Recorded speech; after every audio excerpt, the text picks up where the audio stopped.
That's how you know winter's here. Solid. That's crazy. Winter's here, baby. Winter's here. Everything's freezing up. Yeah. Tanks and our leads. Yeah, I mean, that's just how it goes. Like going into winter, if you're in home service, you know, like things slow down. It makes it a little harder to run the business. If we want to set a standard for home service, we need to make sure like we're setting the example for not completely shutting down. Yeah. And like how we can keep our guys busy through the winter, how we keep our marketing going through the winter, and like what are the systems that we fix throughout the winter so we can go into spring even stronger. So yeah, we're just gonna show you guys how we stay afloat during the winter and everything we do, especially on the technician side, because that's important because the stuff freezes. So I'm going back inside because I'm freezing cold. You're as cold as ice. It's winter. You're willing to sacrifice our Winter things. It's crazy how 1 week is summer and then the next week is winter. Literally. Welcome to Utah. we are in freezing season now, so make sure you're winterizing the truck, empty the tank, put your hose reel in the warehouse at nighttime. You might even want to put the hose reel in your cab going from job to job. Disconnect it, put it in the back to the cab of your truck, keep the heater on so it doesn't freeze on your way to the next job. Yeah. So mornings look a little different around here in the wintertime. At the end of the day, in the summertime, the boys would just fill up the tank. So they get here in the morning, they get in their truck and just go. They prep the night before. Can't do that in the winter because it's gonna freeze at night, obviously. When they get here, they pull the plug on the tank, empty the tank completely. Then they're gonna turn the pump on and run the pump dry so no water's in the pump. And then they're gonna take their hose reel and put it inside. That's how we winterize our trucks. That's why we made them the way we did, because they're super easy. Easy quick connects, all that good stuff. In the winter, they need to get here a little bit earlier, so now they can de-winterize their truck. So they gotta fill up their tanks, they gotta put their hose reel back in the truck, put their pump back on the tank, but it's definitely worth it. Take that time at the end of the day. If they don't do it and they get here, all their stuff's frozen, then they're gonna be taking hot water and pouring it on and defrosting everything, which takes forever.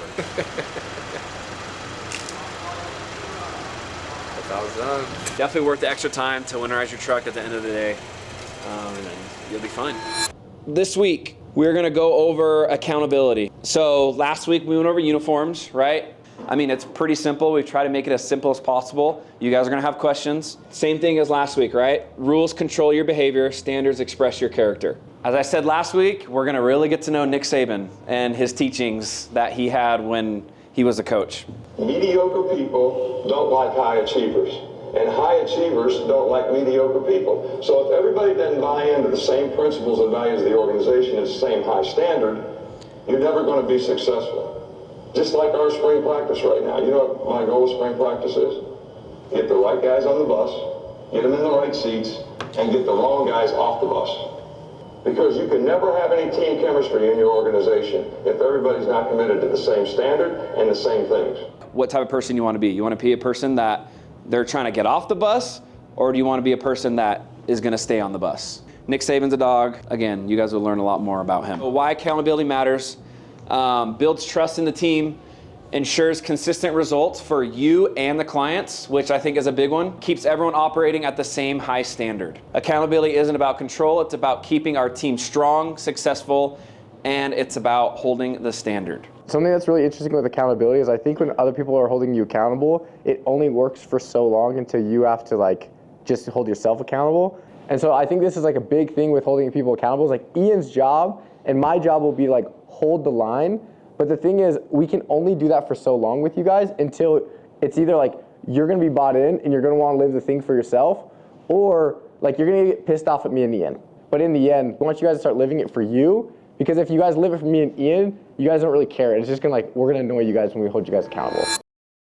I heard this analogy the other day that if your business is a bucket, accountability is the bottom of the bucket. And so it doesn't matter how many things you put in the business. You can put in new systems, new people, new processes, more marketing spend, all this stuff. But if there's no bottom of the bucket, if there's no accountability, everything just falls through. Accountability really is the backbone of your entire business. And so it's something that we have to focus on. One thing that I've learned with accountability is it is very, very hard to hold people accountable unless people know that it's coming from a place of you care about them. If you're just holding someone accountable, to hold someone accountable, and they feel you're just constantly nagging them to live the standard, they don't want to live the thing. I was talking with one of my buddies the other day, and he was like, it is your job as a leader to give hard feedback and hold people accountable but only after you've proven that you care. And I think that's super, super important. Or something that I've been working on personally with our team, just showing gratitude for the things that they do well. And I think that principle is super important. It's like you need to tell people the things that they're doing great more than the things that they're doing wrong. First off, they'll stop doing the things that they're doing right because they don't know that that's what you want them to do. And second off, when you do go to correct someone or hold them accountable, they won't take it as like, oh, this person's nagging me. This person's just constantly trying to manage me, constantly like breathing down my neck. Rather than it's like, oh, this dude actually cares. He sees all the good that I do and he's just trying to help me be better. I try to be very intentional with the things that I talk to them about because I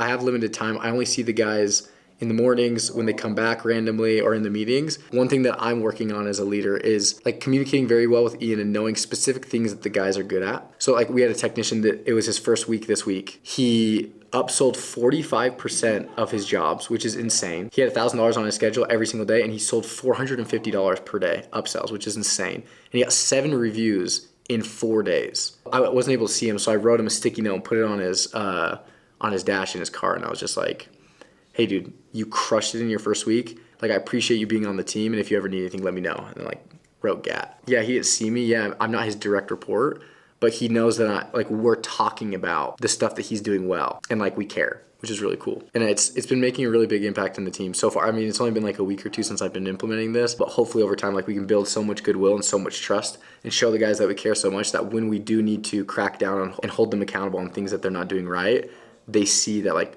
it's coming from a place like we care and we're just trying to make this thing better rather than we're just trying to correct them.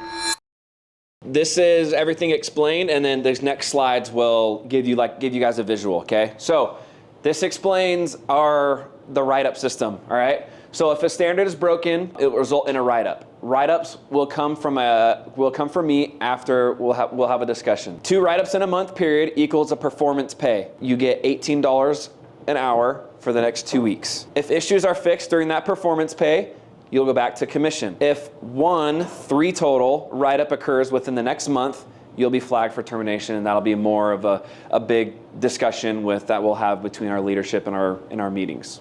Okay, my role as a branch manager, and Galen explained this perfectly, okay? Protect the standard, hold the line. So it stops at me. If I'm not doing it, no one's gonna do it. So it has to stop at me. So I need to be the one that helps you guys do it as well. Like, it has to stop at me, and I have to be living it, obviously. Protect the technicians who are living the standards, okay? So like what Galen said, again, like if you're not living these standards, like it's okay, it's chill, but I have to protect the guys who do want to be here, and it's not fair if someone's not living the standard if they're still here. And then this thing, I like this. When a standard is protected, everyone wins. The technician, the company, and the customer. Hi, boys. All right, yeah, let's go out front real quick. So this truck right here is the middle. Okay. So you and Ian right in the middle. Line up your front foot with each other. Oh, back up just a little bit more. Right there, chilling. Team picks.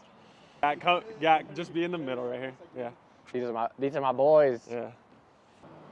Okay, chill. Hi, boys. Does anyone want a new headshot while we're here?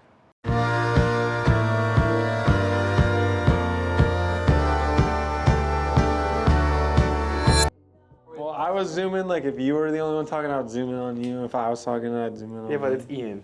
He's not a videographer. Whoa, it's no shot. Don't let him disrespect you like I wouldn't that. zoom either. I wouldn't zoom either. With marketing, we've tracked a couple good metrics. Yeah. I think they're really good, but I think we're kind of like missing the most important part. So like we have these conversion rates, Right. which are good. Like wherever the leads are the cheapest, that's where we like place our spend. The problem with that we're running into, you look at this, and you're like, okay, I'm spending $1,000, I'm getting 33 leads here, cheaper cost per lead, $30, versus Google is 11 leads for $1,000 and it's $90 per lead. And we've done that in the past. Like we've done this before where, oh, Facebook's doing great, let's take $500 from Google and put it to Facebook. Yeah. We just don't know. So our ROAS here would be a 4x ROAS.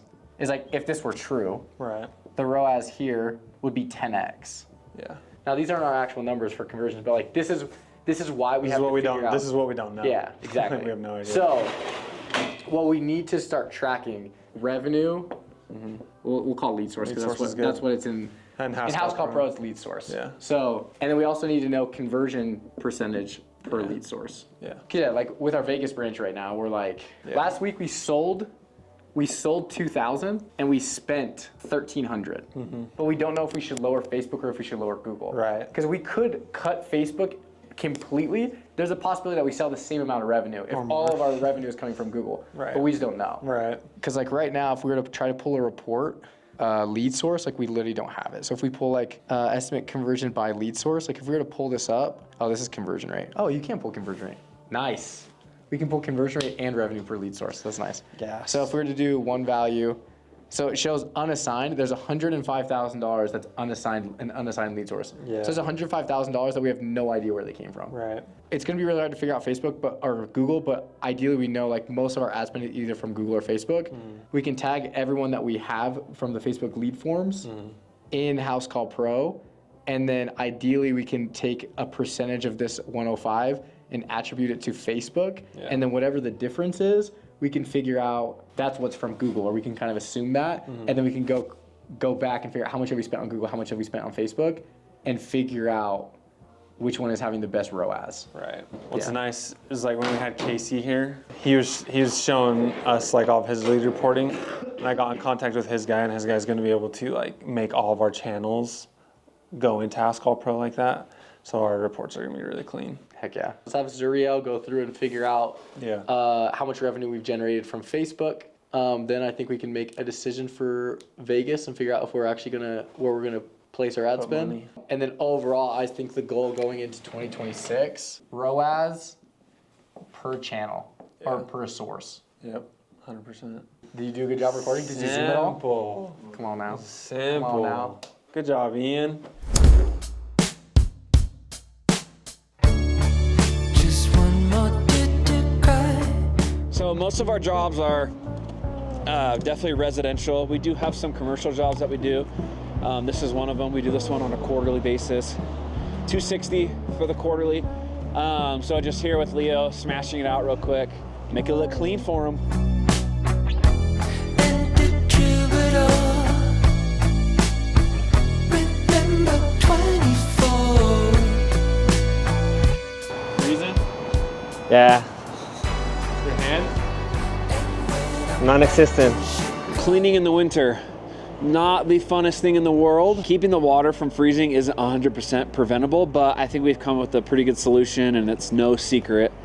But we just use isopropyl rubbing alcohol. We'd use the 70%. On a windy day like this, the water's gonna freeze. So we're gonna pour this into our bucket here so we can clean these by hand, and it'll help prevent it freeze. If it was colder, the water would still probably freeze. But on a day like this, what is it?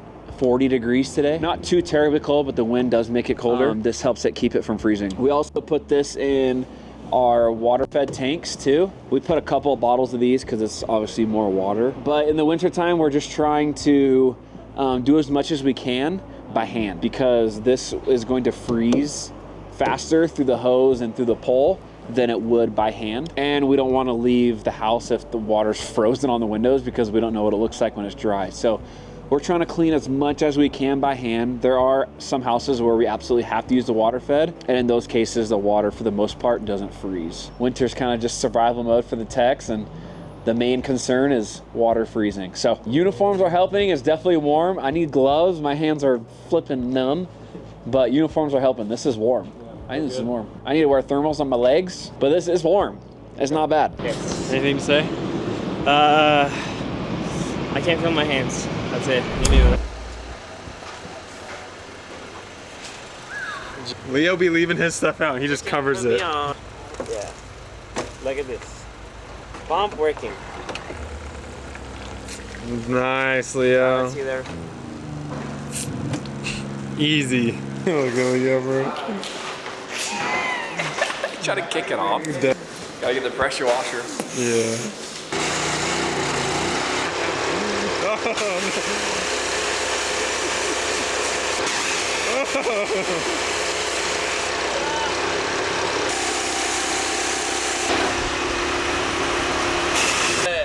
Get that dog poop off. Get that dog poop off for real. That thing's nice for dog poop, bro. Yeah. He said he sprayed it and it went up in his face.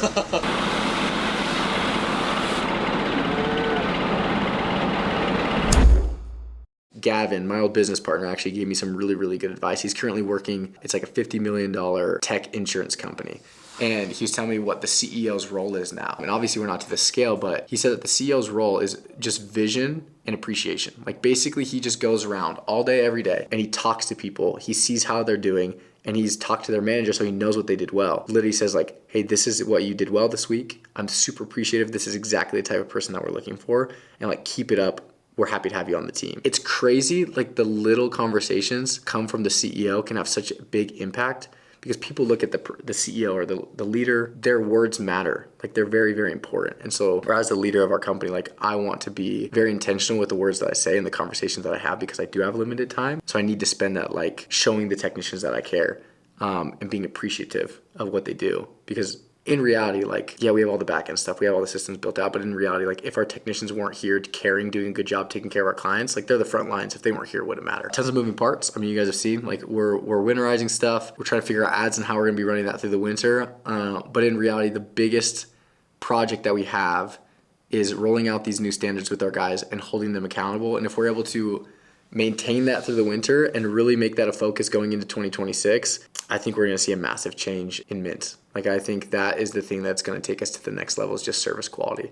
And our service quality is good. Our guys do it because of like the rewards and the consequences, but when the guys do the thing because they want to and they're bought in, I think it's going to change everything for us. So appreciate you guys. Let me know in the comments if you guys kind of like these GAT talks. I'm trying to kind of give you guys an inside scoop of what I'm thinking and what we're working on specifically in the business and like the things that I'm learning as an entrepreneur. So if you guys like those, drop in the comments, let me know. But yeah, I appreciate you guys being here. Do the things that everyone always asks, like and subscribe, and we'll see you in the next one.